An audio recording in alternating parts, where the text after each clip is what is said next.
Page 53, bottom paragraph.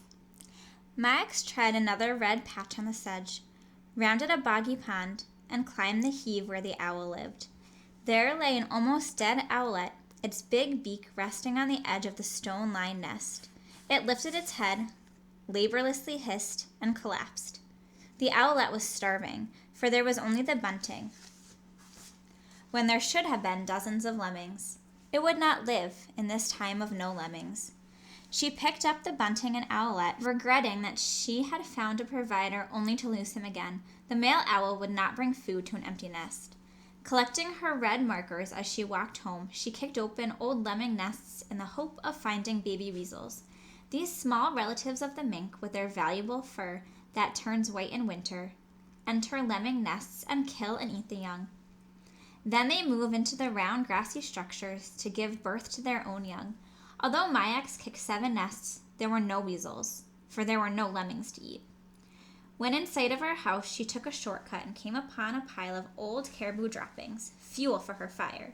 Gleefully, she stuffed her pockets, tied a marker at the site for later use, and skipped home dreaming of owlet stew. She plucked the birds, laid them on the ground, and skillfully cut them open with her ulo. Lifting out the warm viscera, she tipped back her head and popped them into her mouth. They were delicious, the nuts and candy of the Arctic. She had forgotten how good they tasted. They were rich in vitamins and minerals, and her starving body welcomed them. Treats over, she sliced the birds into delicate strips and simmered them slowly, and not too long. Chicken of the North, Mayax gave a toast to the birds. Then she drank the rich juices and popped the tender meat in her mouth. Had she been a boy, this day would be one to celebrate. When a boy caught his first bird in Nunavik, he was supposed to fast for a day, then celebrate the feast of the bird. When he killed his first seal, his mother took off her rings, for he was a man. And this was her way of bragging without saying a word.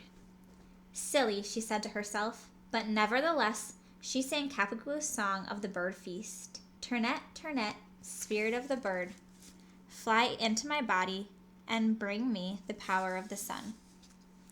Kapu yapped to say that the hunters were coming home, and Mayax washed out her pot and went to her lookout to tell them good night.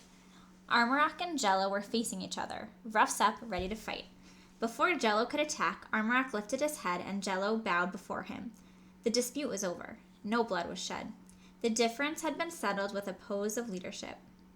Mayax wondered what had happened to put them at odds with each other. Whatever the problem, Jello had surrendered.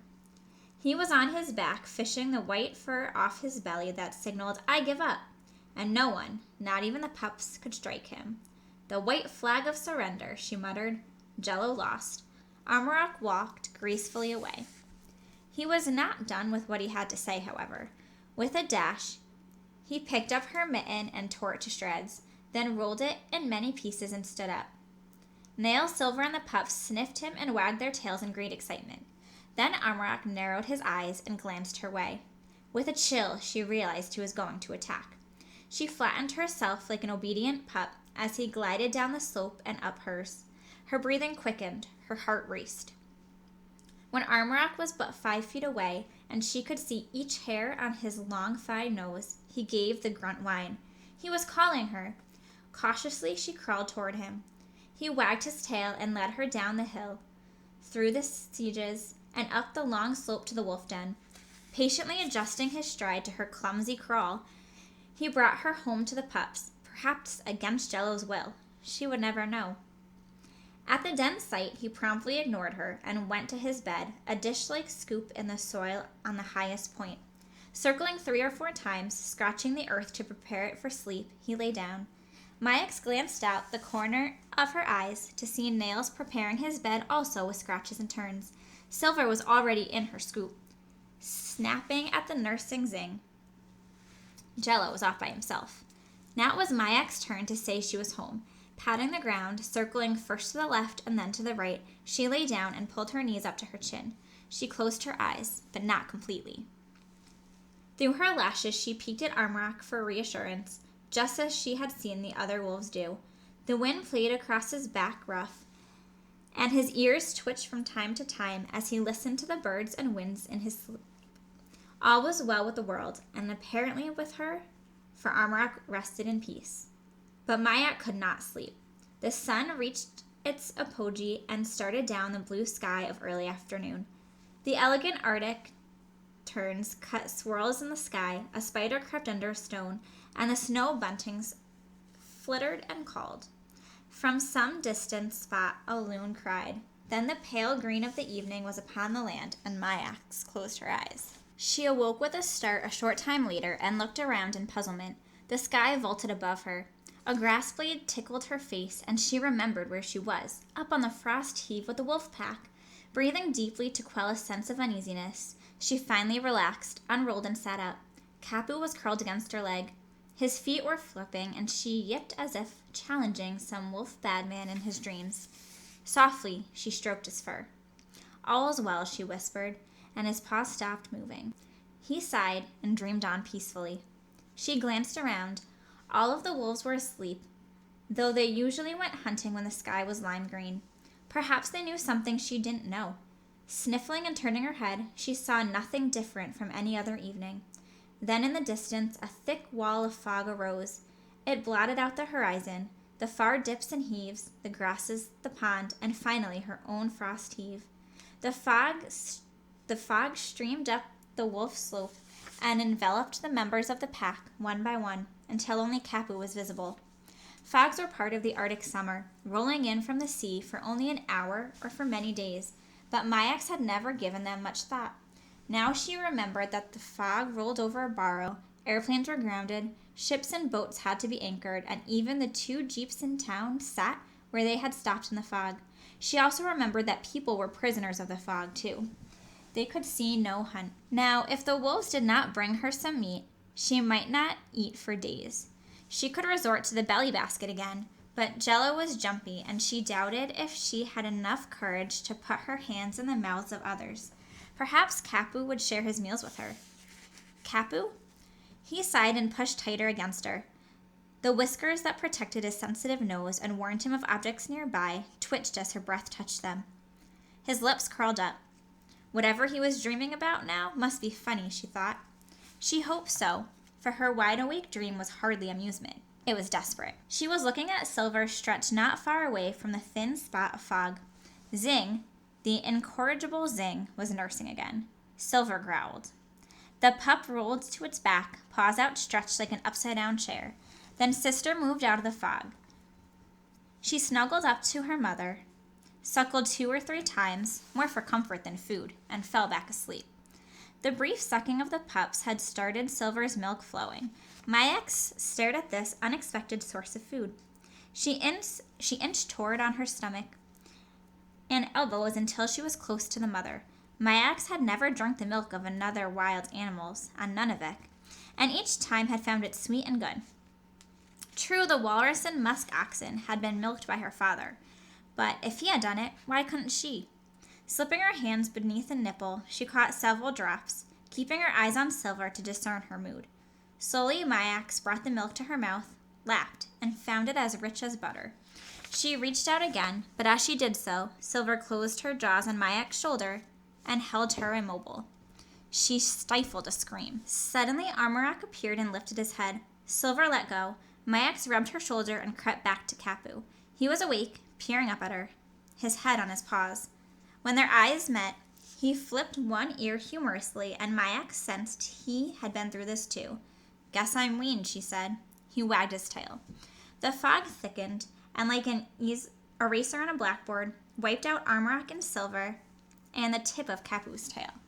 She cuddled closer to Kapu, wondering if Armorak would hunt tonight. After a long time, she decided he would not. His family was content and well-fed. Not she, however. 2 drops of milk were scarcely life-sustaining. She patted Kapu, crawled off in the fog, and stood up when she thought she was safely out of sight. Armorak snarled. She dropped to her knees. His tail beat the ground, and she gasped. "I know you can't see me," she called. "So how do you know what I'm doing? Can you hear me stand up?" His tail beat again, and she scrambled to her house, awed by the sensitivity of Armorak. He knew about fogs and the sneaky way of human beings. The sedges around her pond were visible if she crawled. And so, on hands and knees, she rounded the bank, picking seeds, digging up the nut-like roots of the sedges, and snatching crane fly larvae from the water. As she crept, she ate. After what seemed like hours of constant foraging, she was still hungry, but not starving. She came back to her house in a fog so thick she could almost hold it in her hands. For long hours she was suspensed between sleep and wakefulness. She listened to the birds call to keep in touch with each other in the fog. Like herself, they could not smell their food. They needed to see. As time dragged on, she sang past the hours. At first, she invented rhymes about the tundra and sang them to tunes she had learned at school. When she tired of these melodies, she improvised on the songs of her childhood. These were better suited to improvisation, for they had been invented just for that purpose, to pass the hours in creative fun when the weather closed in. She sang about the wolves, her house, and her little feather flower on her table. And when she had no more to say, she crawled to the door and looked out. The fog was somewhat later. She could see the empty pot by her fireplace, and low overhead a few birds in the sky. Then an airplane droned in the distance, grew louder, then fainter, then louder again. The pilot was circling, waiting to see if the weather might suddenly clear so he could land. The same thing had happened to her when she was flown from Nunavut to Barrow. As their plane came over the town, a dense fog rolled in, and the pilot had circled for almost an hour. "If we cannot land on this turn," he finally announced over the intercom, "we will head straight back to Fairbanks." But suddenly the fog had cleared, and they had landed in Barrow. The sound of the plane grew louder. Through the thinning fog, she saw the commercial plane that flew from Fairbanks to Barrow and back. Her heart pounded. If the pilot could see her, he might send help. She ran out to wave, but the fog had swirled in again, and she could barely see her hand. The engines accelerated, and the plane sped off in what must be the direction of Fairbanks. She listened to its sound, and bending down, drew a line in the soil in the direction it had gone. "That way should be Fairbanks," she said. "At least I know that much." Picking up pebbles, she pounded them into the line that made it more permanent, and stood up. "That way," she said, pointing to the opposite direction, "is the coast and Point Hope." Armorock howled. Nails barked. Then Armorock slid into a musical crescendo that Silver joined in. Their voices undulated as each other harmonized with the other. Jello's windy voice barked out, and like the beat of drums, the 5 pups whooped and yipped. Myax rubbed her chin. Something was different about this hunt song. It was eerie and restless. It spoke of things she did not understand, and she was frightened. The fog cleared again, and she saw Armorock, his hunters, and the pups running across the tundra. Even Jello was with them. Were they leaving her? Was this their day to take up the wandering life of the wolves? Was she now on her own? Picking up her red marker, she crawled around the frost heap and frantically gathered the leafy plants that the caribou eat. She stuffed mushroom-like fungi in her pocket and bits of reindeer moss.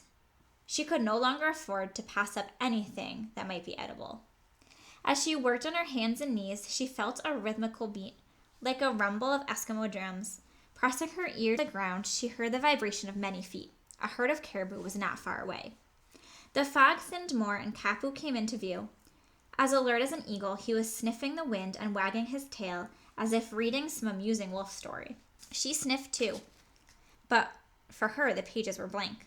The vibrations in the earth grew stronger. Myax drew back as out of the fog came a huge caribou running her way. His head was out straight, and his eyes rolled wildly. At his neck, leaping with the power of an ocean wave, was Armorock.